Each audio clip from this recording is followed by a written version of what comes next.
Payoneer पे आप लोग डायरेक्टली भी क्लाइंट्स को पेमेंट रिक्वेस्ट वगैरह भेज सकते हैं। लास्ट वाली वीडियो में मैंने आप लोगों को गाइड किया था कि अगर आप अपना फाइवर अकाउंट या अपवर्क अकाउंट पेयोनीर के साथ अटैच करते हैं तो आप लोगों ने किस तरह से पेमेंट्स विदड्रॉ करवानी है। बट जैसे मैंने आप लोगों को बताया था, क्योंकि ये जितने भी फ्रीलांसिंग वाले प्लेटफॉर्म्स हैं ये ऑलमोस्ट 20% चार्ज करते हैं और ज़्यादातर बायर्स और सेलर्स दोनों का ये बेसिक कंसर्न होता है कि हम लोग अपने 20% को बचा लें। तो बहुत सारे लोग ऐसे हैं जो कि बाहर ही आपसे कांटेक्ट करते हैं, और अगर आपका किसी बंदे के साथ ट्रस्ट एक दफ़ा डेवलप हो जाता है तो मेरे ख्याल से ये बहुत अच्छा ऑप्शन है कि आप लोग डायरेक्टली बाहर से ही उसके साथ इंटरेक्शन कर लें। तो इस वीडियो में बेसिकली आप लोगों को गाइड करूँगी कि आपने पेयोनीर से डायरेक्टली किस तरह से अपने क्लाइंट को पेमेंट रिक्वेस्ट वगैरह भेजनी है। तो सबसे पहले आप लोग गूगल पे जाके पेयोनीर साइन इन करेंगे। साइन इन करने के बाद आपने अपने ईमेल एड्रेस और पासवर्ड वगैरह एंटर करना है। आपके फ़ोन के ऊपर प्रोबेबली एक मैसेज आएगा जिसमें एक कोड होगा, स्पेसिफिकली कोई 4-5 डिजिट्स का, वो आपने यहाँ पे एंटर करना होगा। तो उसके बाद आपको साइन इन कर दिया जाएगा। साइन इन होने के बाद आपका जो है ये इस तरह से एक होम स्क्रीन की अपीयरेंस आएगी। ये कुछ चीज़ें मैंने यहाँ पे हाइड की हुई हैं, ये आप लोगों का कंसर्न नहीं है। तो इस तरह से एक होम स्क्रीन आ जाएगी। आपकी जितने भी आपका अमाउंट है वो यहाँ पे पड़ा हुआ होगा, और आपने यहाँ से देखना है कि आपने क्लाइंट को किस तरह से डायरेक्टली पेमेंट की रिक्वेस्ट भेजनी है। तो आप लोग होम स्क्रीन के बाद ये नीचे एक आपको ऑप्शन नज़र आ रहा है गेट पेड का, इसके ऊपर क्लिक करेंगे। रिक्वेस्ट अ पेमेंट और रिसीविंग अकाउंट्स, ये दो तरह के आपके पास ऑप्शन आएंगे। तो आपने रिक्वेस्ट अ पेमेंट वाला ये जो ऑप्शन है इसको जाके क्लिक करना है। इसको क्लिक करेंगे तो आगे आपके पास कुछ इस तरह का ऑप्शन आ जाएगा कि सिलेक्ट पेयर या फिर ऐड न्यू पेयर। क्योंकि यहाँ पे मैंने 1-2 क्लाइंट्स को पहले से ऐड किया हुआ है तो इसके साथ भी कंटिन्यू किया जा सकता है, या आप लोगों ने अगर न्यू कोई पेयर ऐड करना है तो ऐड न्यू पेयर के ऊपर जाके आप सिलेक्ट करेंगे। तो आपसे क्लाइंट्स की डिटेल मांगेंगे कि आपने उसका नाम लिखना है, उसकी ईमेल आईडी, उसका फ़ोन नंबर और उसका कंट्री कौन सा है और किस पर्पज़ के लिए आपने ये पेमेंट रिसीव करनी है, क्यों आप उसको पेमेंट रिक्वेस्ट सेंड कर रहे हैं। समटाइम्स मे बी आप लोगों से कोई डॉक्यूमेंट्स वगैरह भी मांग लिए जाएँ कि आपने कौन सा काम उनको करके दिया है। तो जनरली ये आपसे सिर्फ पर्पज़ ही पूछते हैं कि आप किस चीज़ के अगेंस्ट उनसे पेमेंट रिसीव करना चाहते हैं। तो अब मेरे पास ये, क्योंकि मैंने 2 क्लाइंट्स ऑलरेडी यहाँ पे ऐड किए हुए हैं, तो इनमें से भी मैं सिलेक्ट कर सकती हूँ, या फिर अगर कोई न्यू पेयर है तो न्यू पेयर के ऊपर भी जा सकते हैं। तो अगर आपके पास ऑलरेडी वो बंदा एडिड है तो आप उसके ऊपर डायरेक्टली उसकी ईमेल और नेम के ऊपर जाके क्लिक करेंगे तो नेक्स्ट पे जाएंगे, आपके पास सारी डिटेल्स आ जाएंगी। उसके बाद आपने नेक्स्ट जाना है जी।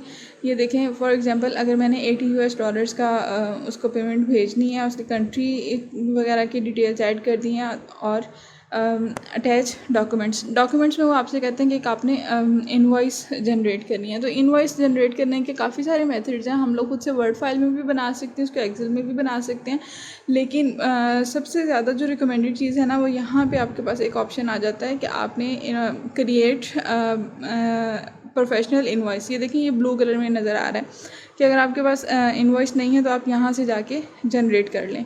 तो आप प्रोफेशनल इनवॉइस के ऊपर जाके क्लिक करेंगे तो सामने आपके पास एक न्यू विंडो खुल जाएगी। उस विंडो में आपने सारी अपनी डिटेल्स ऐड करनी है। वही आपसे क्लाइंट का नाम पूछा जाएगा, आपकी अपनी डिटेल्स, आपकी ईमेल आईडी, आपने किस पर्पज़ के लिए ये पेमेंट लेनी है, क्या काम आपने करके दिया है, तो ये सारी डिटेल्स आप उसमें लिख देंगे। और नीचे आपके पास ऑप्शन आएगा कि आपने कितने अमाउंट लेनी है, कितने डॉलर्स हैं। US डॉलर्स में आ जाता है, कैनेडियन डॉलर्स, या फिर किसी और अगर कंट्री की करेंसी है तो वहाँ पे आपने उसकी डिटेल्स वगैरह ऐड करके तो उसको टोटल PDF की फॉर्म में आप लोग उसको डाउनलोड कर सकते हैं।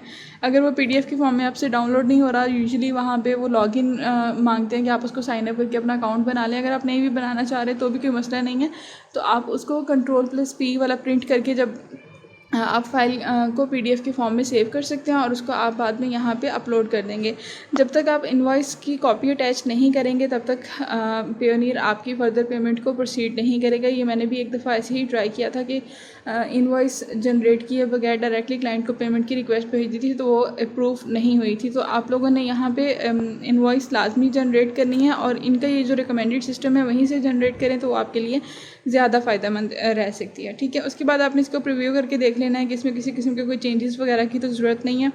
अगर आपको लग रहा है कि उसमें कोई प्रॉब्लमेटिक सीन था तो आप उसको दोबारा से एडिट भी कर सकते हैं, और अगर सब ठीक है तो आप उसको रिक्वेस्ट पेमेंट वाला जो सिस्टम है उसको डन कर दें। उसके बाद जी ये देखें, ये न्यू विंडो है जो कि मैंने आप लोगों को बताया था कि यूर डिटेल्स, क्लाइंट की डिटेल्स आपने ऐड करनी है, कहाँ रहता है, कौन सा कंट्री है, इनवॉइस नंबर ये लोग आपको जनरेट कर देंगे, डेट आपने खुद ऐड करनी है, और ये नीचे आपको फॉर एग्जांपल उन्होंने वेबसाइट डिज़ाइन या फिर स्लाइसिंग पीएचडी वगैरह लिखा हुआ है। तो अगर आप कंटेंट राइटिंग कर रहे हैं तो आपने ऑनेस्ट रहना है, जो भी आपने कंटेंट राइटिंग या फिर रिपोर्ट बना के दी है या फिर एग्जेक्टिव समरी वगैरह अपनी लिख के दी है, तो डायरेक्टली आपने वही वाली चीज़ का नाम वहाँ पे ऐड करना है, और नंबर ऑफ़ आइटम्स होंगे कितने आपने करके दिए आप वहाँ पे उसके नंबर लिख दें कि आपने 1 किया है काम, 2 फाइल्स बना के दी हैं, 3 बना के दी हैं, ये जो भी इसकी डिटेल्स हैं। तो अब उसके बाद आपके सामने इस तरह से कुछ आ जाएगा, सेंडर नेम और रिसीवर का नेम है यहाँ पे, और invoice number, date, due date में आप मोस्टली इनको 4 से 5 दिन का टाइम दे दें तो मेरे ख्याल से ज़्यादा बेटर रहता है, क्योंकि अगर आपका क्लाइंट के साथ ट्रस्ट डेवलप हुआ हुआ है तो मोस्टली मेरे जितने भी क्लाइंट्स हैं वो ऑलमोस्ट 1 दिन के अंदर या 2 दिन के अंदर अंदर उसको प्रोसीड कर देते होते हैं। तो अगर आपने सिर्फ ये लेट्स सपोज अगर आप आज इनवॉइस जनरेट करें और आप उसको सिर्फ अगले दिन का टाइम दे रहे हैं, तो मे बी अगला बंदा कहीं पे भी बिजी हो सकता है, या टाइम जोन के डिफरेंस की वजह से यहाँ पे कुछ भी ऐसा प्रॉब्लम आ सकता है कि वो आपको पेमेंट ना कर सके उस टाइम में, तो आपको फिर ये नेक्स्ट दोबारा भेजना पड़ेगा। तो इस चीज़ से बचने के लिए बेहतर यही है कि आप लोग उसको 2 से 3 दिन का या मैक्सिमम 4-5 दिन का टाइम दे दें, तो इसमें कोई प्रॉब्लम नहीं आता, ठीक है।